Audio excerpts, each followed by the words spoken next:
Alright, this is the Federation of Global Merchants, and we're going to be reading another article today. This is regarding the job cuts at General Motors. This is from MarketWatch.com, and this link will be in the bottom of this video. It says GM's latest job cuts rank as seventh biggest in automobile sector since 2001.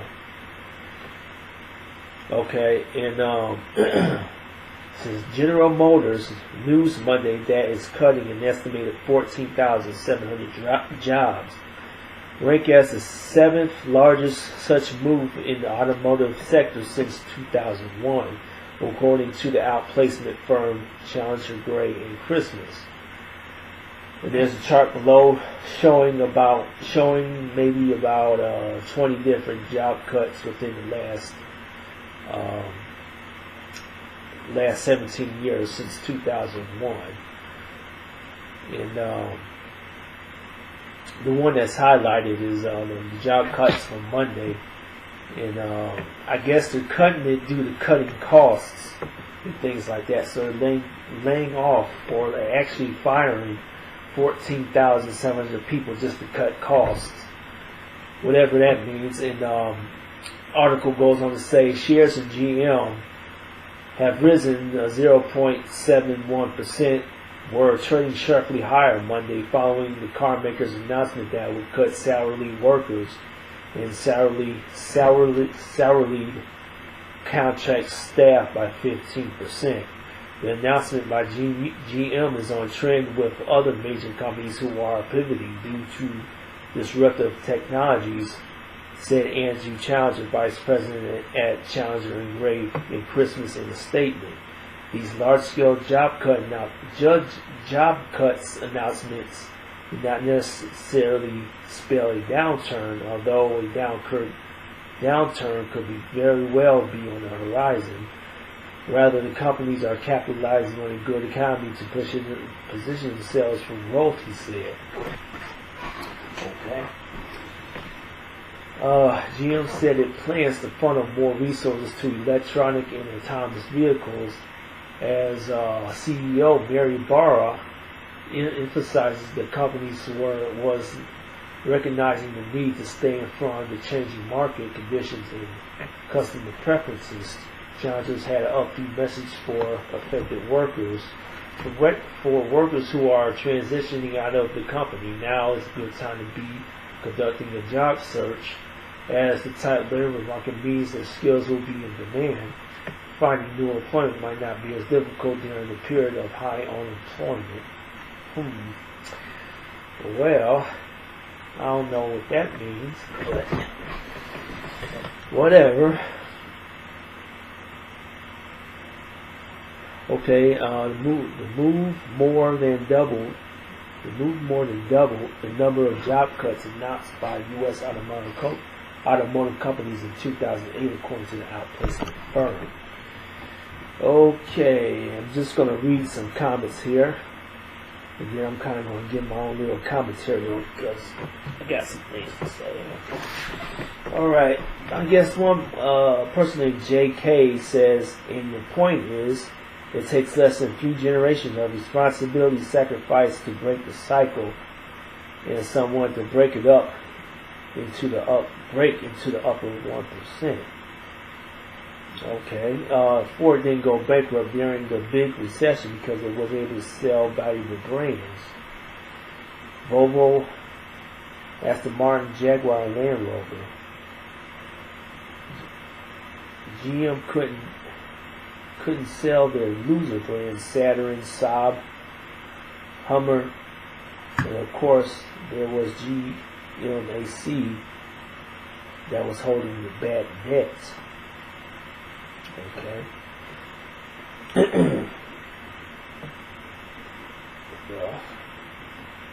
Okay. Cutting high-paying jobs to rehire later at lower wages. Yeah, I think that's pretty sums it up right here.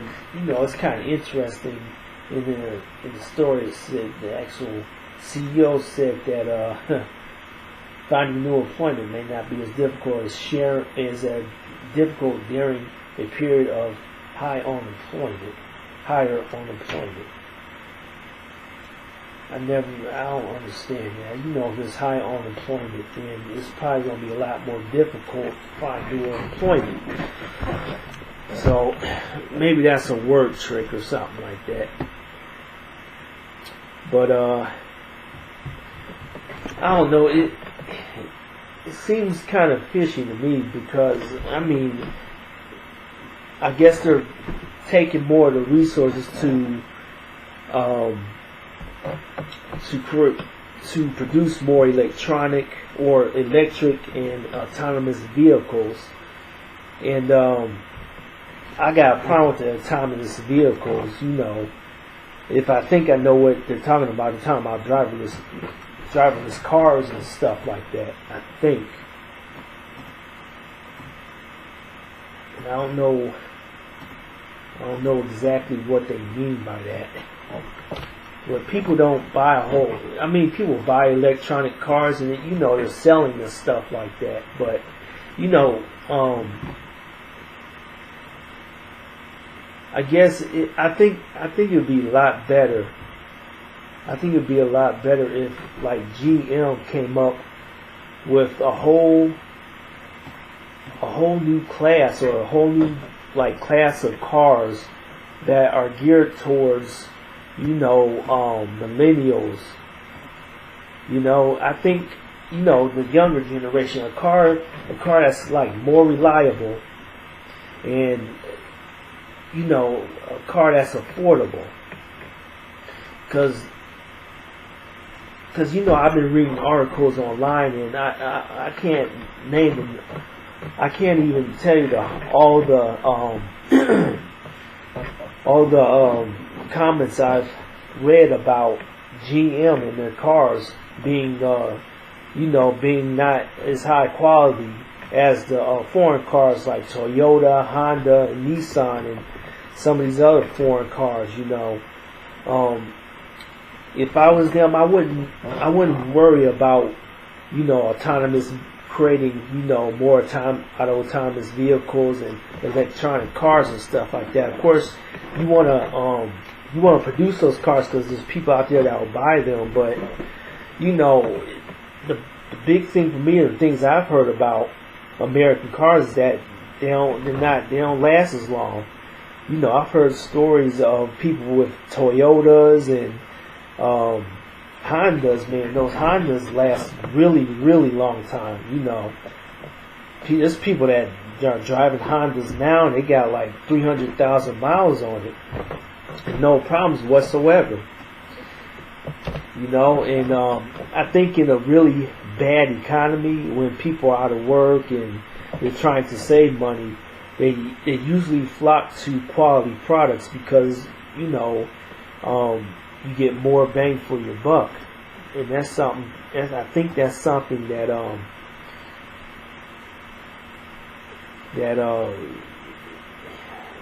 you know, that's something that Ford should, or GM should put their money towards, instead of, especially these autonomous cars that are driverless. I guess that's what they're talking about, these driverless cars.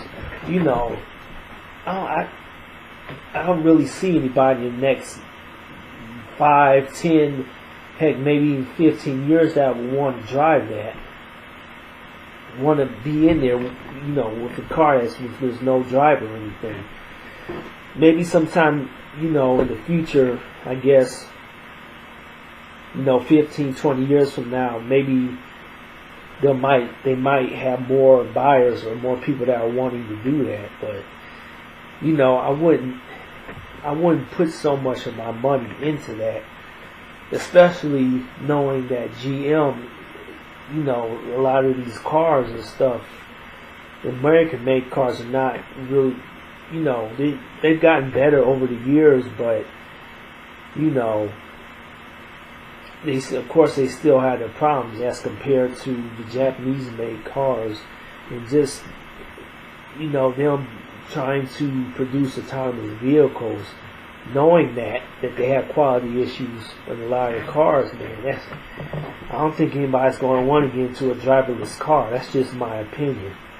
Now the electric cars, I think they'll probably have a good footing, but of course you have to compete with, the foreign cars that are a little bit higher in quality, and they're electric cars. So, I think it's something that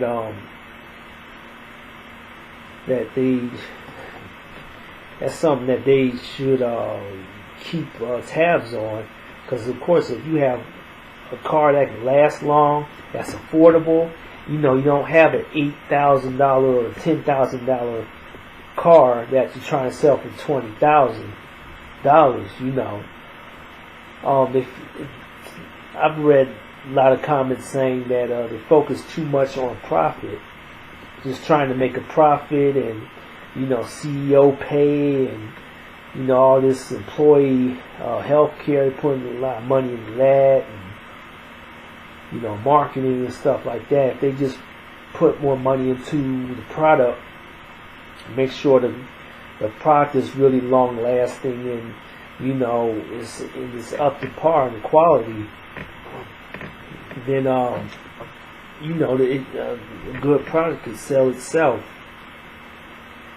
So that's just my 2 cents on it. But yeah, go ahead and thumbs up, thumbs down this video, and subscribe to our channel. And I'll see you in the next video.